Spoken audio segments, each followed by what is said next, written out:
बिस्मिल्लाहिर रहमानिर रहीम। আসসালামু আলাইকুম। দেশ ও দেশের বাইরে থেকে আমার ভিডিওটা যারা দেখতেছেন তাদেরকে আমার রান্নাঘরে স্বাগতম। আশা করি ভালো আছেন, আমিও ভালো আছি। আজকে আমি দেখাবো বেলে মাছের কুমড়া শাকের পাতুরি। তো আমি আমার ছাদ থেকে নিজের টপের কুমড়া শাকটা উঠিয়ে নিয়েছি। তো আমি তাজা তাজা দেখে শাকগুলো উঠাচ্ছি, যেটা আমি পাতুরিটার জন্য আমি যেটা যেটা প্রয়োজন হবে সেটাই আমি নিচ্ছি। তো উপযোগী দেখে আমি নিচ্ছি শাকগুলো। যার আমার ভিডিওটা ভালো লাগে অবশ্যই লাইক দিয়ে দেখা শুরু করবেন, কমেন্ট করবেন, শেয়ার করবেন, সাবস্ক্রাইব করে আমার পাশে থাকবেন। চলে আসলাম বাসায়। তো দেখতেই পাচ্ছেন শাকগুলো খুবই সুন্দর এবং টাটকা। আমি এখন এটা বেছে আমি ধুয়ে নেব। দর্শক, আমি বাসায় চলে আসছি কুমড়া শাকটা নিয়ে। এখন আমি এটা পরিষ্কার করে ধুয়ে নেব। এখানে আমি কিছুটা সরিষা নিয়েছি। পাতুরি মানে সরিষাটা আগে আমরা চিন্তা করি যে সরিষাটা আগে দিতে হবে, কারণ পাতুরি মানে আগে সরিষা। এখানে আমি বালে মাছটা ধুয়ে পরিষ্কার করে নিয়েছি। সরিষাটাকে এখন আমি একটু হালকা করে রোস্ট করে নেব। আমি শুকনো একটা কড়াইতে আমি সরিষাটা দিয়ে দিলাম। সরিষাটাকে হালকা জালে হালকা করে একটু ভেজে নিতে হবে। দর্শক, আমি কুমড়ার পাতাগুলো খুব ভালো করে ধুয়ে পরিষ্কার করে নিয়েছি, এই যে দেখতেই পাচ্ছেন। তো আমি এখানে যে একটু ডাটা ছিল সেই ডাটাগুলো যে মাছের ভিতর কেটে দিয়ে দিয়েছি আগাগুলো। তো মাছগুলো খুব সুন্দর করে পরিষ্কার করে নিয়েছি ধুয়ে। এখানে আমি সরিষা তেল নিয়েছি। আমি মশলাগুলো দেখাবো কি কি উপকরণগুলো নিয়েছি। এখানে আমি পেঁয়াজ কুচি, পেঁয়াজ বাটা, আদা বাটা, রসুন বাটা, জিরা গুঁড়া, ধনিয়ার গুঁড়া, মরিচের গুঁড়া, হলুদের গুঁড়া।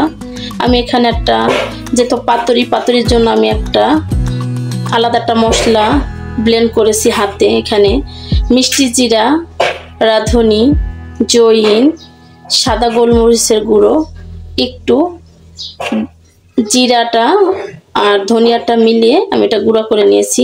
এখানে যে সরিষাটা আমি টেলে নিয়েছি সেটা গুঁড়া করে এখানে নিয়েছি, লবণ। এখন এটা আমি এখানে ঢেলে দেব। সব উপকরণগুলো আমি এখন একসাথে মিলিয়ে ফেলবো। আমি মশলাগুলো ঢেলে দিয়েছি। আমি এখান থেকে কিছুটা সরিষা তেল দিয়ে দেব। যেহেতু আমি এটা কুমড়া পাতার পাতুরি বানাবো, সেই ক্ষেত্রে অনেকগুলো তেল দেওয়া যাবে না, তেলটা বের হয়ে যাবে।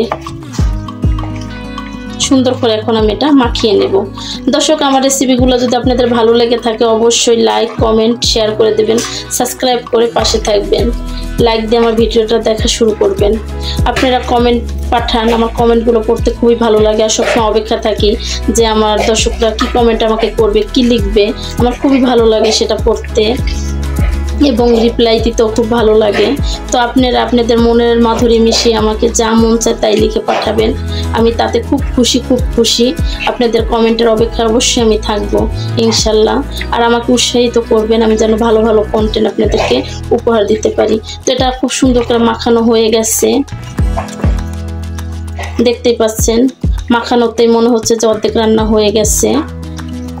তো এর বেশি আর মাখাতে গেলে এখন বালিয়া মাছ ওটা ভেঙে যাবে। তো এখন আমার পাতাগুলো আমি রেডি করে নেব। এখানে আমি পাতাটা বিছিয়ে নিয়েছি, একটু এখন আমি হ্যামার করে দেব, কারণ পাতাটা যে রক থাকে রকগুলো যদি ভেঙে যায় তাহলে আমি এটা ফোল্ড করতে আমার জন্য ইজি হবে। আর যারা এভাবে চান না তারা একটু হালকা গরম পানি, লবণ পানিতে হালকা একটু ভাপ দিয়ে নেবেন। তো হয়ে গেল। এখন আমি এটার ভিতরে মাছগুলো দিয়ে দেব। আপনারা এভাবে কুমড়া বা লাউয়ের ছোট ছোট যে কচি ডগাগুলো সেগুলো একটা দুইটা দিয়ে দেবেন। তো এটা খুবই ভালো লাগে, ভিতরে বসে ভাপ হয়ে নরম হয়ে খুবই ভালো লাগে এটা। এখন এটা আমি ফোল্ড করে নেব।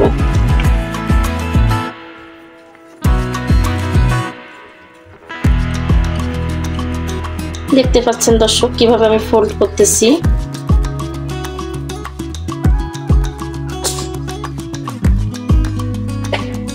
দর্শক এটা আমার ফোল্ড করা হয়ে গেছে, দেখতে পাচ্ছেন। এটা যখন সিদ্ধ হবে এটা এমনিতে লেগে পড়বে, তো এটা আমি আগে থেকে সরিষার তেল বসিয়ে রেখেছি একটা একটা করে। এখন আমি এভাবে দিয়ে দেব।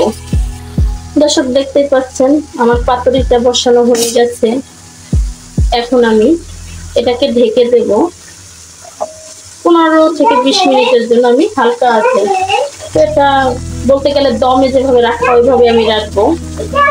আমি এটা ঢেকে দেবো। এখন পাতুরিটা খুব আস্তে আস্তে হিটে আমার এটা পুরোটা সিদ্ধ করে নিতে হবে। দর্শক আমার সাথেই থাকুন। এটা আমি এখন উল্টিয়ে দেব। আমার দেখতে পাচ্ছেন একদম কুমড়ো পাতাগুলো খুব সুন্দর করে চুষে গেছে। এখন আমি সুন্দর করে উল্টিয়ে দেবো। ও খুব সুন্দর হয়েছে এই পিসটা। একদম মাছ যেমন আমরা সুন্দর করে ফ্রাই করি সেরকম হয়ে গেছে। প্রত্যেকটা পাতুরি, কুমড়ো পাতুরিগুলো সুন্দর হয়েছে অনেক। এখন আমরা ওই পিসটা ভেজে নেব।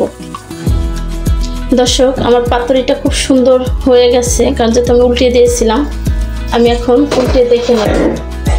মাশাআল্লাহ খুব সুন্দর হয়েছে, দেখতে পাচ্ছেন। এই পিসটা খুব সুন্দর হয়ে গেছে। এটা বেশি যদি আমি আরো করকরা করি তাহলে তিতা তিতা লাগবে, তুতপুরি। তো যেভাবে হয়েছে এনাফ, খুবই সুন্দর হয়েছে। এর চেয়ে বেশি কালো করা যাবে না, দেখতে পাচ্ছেন। আমি এটা আপনাদেরকে কেটে দেখিয়ে দেব।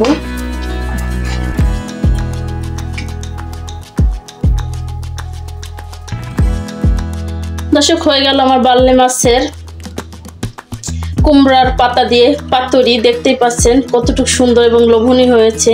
এভাবে যদি বানিয়ে খাবার খাওয়া যায়, অবশ্যই ভাত একটু বেশি খেতে হবে, কারণ যেভাবে হয়েছে আমি যদি ঝাঁঝার চাই আমি কম খাবো খাবার, সেটা হবে না। কারণ খুবই সুন্দর হয়েছে। আমি আপনাদেরকে একটু কেটে দেখাতে চাচ্ছি।